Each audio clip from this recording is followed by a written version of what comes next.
Hello guys, in today's video I will be showing you how to fix Pinterest hand-gain problem. So the answer is easy, just go to the settings and then scroll down to the apps section. Then go to the search and search Pinterest.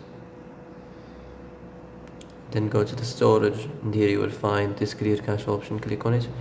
Now you can go check it if it worked, and if it didn't you can try to restart your phone or turn the Wi-Fi off and on, or the Bluetooth or the airplane mode.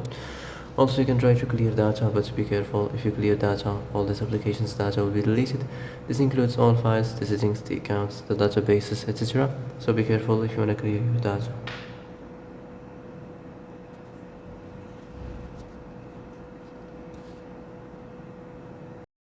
And that's it for today's video. I hope this is the answer you've been looking for. If you like this video, don't forget to like and subscribe, and see you in the next video. Thanks for watching.